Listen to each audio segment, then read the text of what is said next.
नमस्कार विद्यार्थी मित्रांनो, विजन गव्हर्नमेंट जॉब ह्या आपल्या एज्युकेशन चॅनलवरती आपलं पुन्हा एकदा स्वागत आहे. आजच्या या लेक्चरमधून आपण स्टडी प्लॅन बघणार आहे.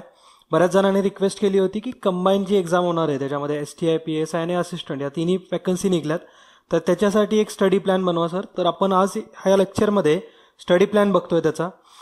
पहिल्यांदा आपण त्याच्या वॅकन्सीज बघू. तर एकूण 1008 वॅकन्सी आहेत. त्याच्यापैकी 107 वॅकन्सी या असिस्टंटच्या आहेत, त्यानंतर 251 वॅकन्सी STIच्या आहेत आणि PSIच्या आहेत 650. तर मग त्याचे जे कट ऑफ वगैरे असतील ते तुम्ही हायच येतील असंच गृहीत धरून चाला. आपण कमी कट ऑफ येईल त्या मानाने मग आपण अभ्यासाला पण थोडं कमी पडतो असं वाटत राहतं. मग तसं नको व्हायला, कट ऑफ हाय जाईल या दृष्टीने अभ्यास करू आणि चांगल्या पद्धतीने अभ्यास करू. तर आपला स्टडी प्लॅन कसा असेल तर आपण डे वाईज प्लॅन बघू. तर डेला तुम्ही एक 5 सेक्शनमध्ये डिवाइड करा. ओके.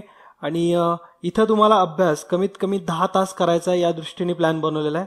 ओके. मग ज्यांना 10 तास वेळ काढणं शक्य आहे अशांनीच फॉलो करा.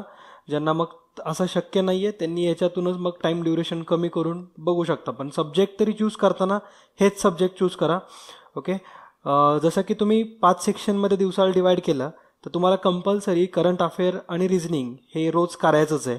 ओके. आणि अशाच प्रकारचा आपण प्लॅन हा एक्साईज PSIच्या एक्झामसाठी बघितलाय.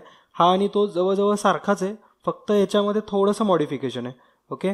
तर नेमकं मॉडिफिकेशन काय आहे तर आता ज्यावेळेस तुम्ही दिवसाचा सुरुवात करताय, अभ्यासाची सुरुवात करताय, तर सगळ्यात आधी प्रिव्हियस इयर क्वेश्चन पेपरपासून म्हणजे सुरुवात करायची. ओके. म्हणजेच PSI, STI आणि असिस्टंट ह्यांचे एक 2012 पासूनचे क्वेश्चन पेपर घेऊन बसा तुम्ही आणि रोज एक क्वेश्चन पेपर घ्यायचा. ओके. म्हणजे आज जर PSIचा घेतला तर तो 1 तास बघा, तो सॉल्व्ह करण्याचा प्रयत्न करा, त्याचा ॲनालिसिस करा. ॲनालिसिस करा म्हणजे काय तर कुठले टॉपिक एक्झाममध्ये भर दिलेले आहेत तर हे लिस्ट आउट करा. त्यानंतर मग ज्यावेळेस तुम्ही हिस्ट्रीमधला एखादा टॉपिक ज्याचा जास्त वेटेज आहे ते जर घेतला तर तुम्ही हिस्ट्रीमधून तो कव्हर करायचा आहे. ओके. म्हणजे ॲनालिसिस करणं हे सगळ्यात इम्पॉर्टंट आहे आणि ही एक बेसिक स्टेप असती. आपण सगळं चुकीच्या मेथड फॉलो करतो. आपण पहिल्यांदा म्हणतो की आपण सिलेबस कंप्लीट करू त्यानंतर आपण क्वेश्चन पेपर सॉल्व्ह करायला घेऊ, तर ही चुकीची मेथड आहे, रॉंग मेथड आहे. ओके. कारण जे UPSCचं सुद्धा प्रिपरेशन करत असतील तर ते सुद्धा बेसिक फंडामेंटलच येते की पहिल्यांदा UPSCचे प्रिव्हियस इयरचे क्वेश्चन पेपर बघणं. ओके. आणि तेच दिल्लीच्या क्लासेसमध्ये वगैरे चालतं आणि तिथून त्यामुळेच तर रिझल्ट बघायला भेटतात. ओके. तर तुम्ही सुद्धा प्रिपरेशन करताना कुठल्याही एक्झामचा असू द्या तर बेसिक सुरुवात ही क्वेश्चन पेपरपासून करायची आहे. जे प्रिव्हियस इयर पॅटर्न आहे याच्यापासून करायची आहे. आयोग कशावरती भर देत आहे या गोष्टींपासून करायचे. तर त्याच्यासाठी मिनिमम 1 तास तरी द्या दिवसातला. ओके. त्यानंतर मग करंट अफेअर घ्यायचे. करंट अफेअरसाठी 1-2 तास द्या. रिझनिंग किंवा सायन्स हा डेली तुम्हाला करायचाच आहे. आणि जर मग सायन्स तुम्हाला हार्ड होत असेल तर रिझनिंगवरती फोकस जास्त ठेवा. रिझनिंग म्हणजे त्याच्यामध्ये बुद्धिमत्ता चाचणी आणि अंकगणित दोन्ही सब्जेक्ट इन्क्लूड होतात. ओके. तर तो तुम्ही कमीत कमी 1 तास दिवसातून करायचाच आहे. ओके. कारण हा एक्झामच्या जस्ट आपण 1 आठवडा आधी केला तर नाही होणार टॉपिक. तुम्हाला याला बेसिकपासून सुरुवात करायला लागणार आहे. ओके. म्हणजे भरपूर टॉपिक्स आहेत. आपण आधीच्या लेक्चर्समध्ये सुद्धा बघितलेत की रिझनिंगमध्ये काय काय टॉपिक करायचे आहेत. आणि याच्यामधलं जर तुम्हाला डिटेल अनालिसिस पाहिजे असेल तर तो 20 डेज एक्सरसाइज स्टडी प्लॅन हे जे लेक्चर आहे तर हे तुम्ही नक्की बघा. त्याच्यातून तुम्हाला कुठल्या टॉपिकमधला कुठला पर्टिक्युलर विषय करायचा आहे हा पण तुम्हाला कळेल. ओके.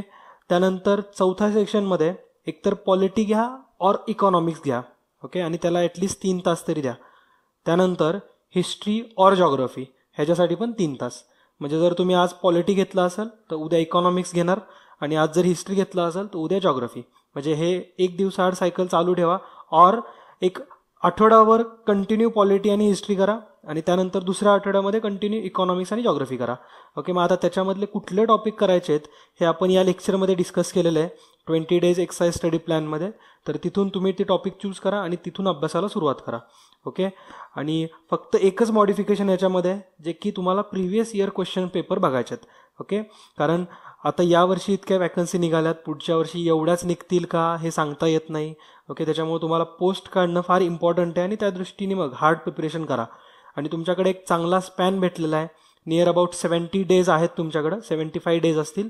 तर त्या दिवसांमध्ये मग आता कसं प्रिपरेशन करायचं आहे तर हे या 20 दिवसांसाठी असं फॉलो करा.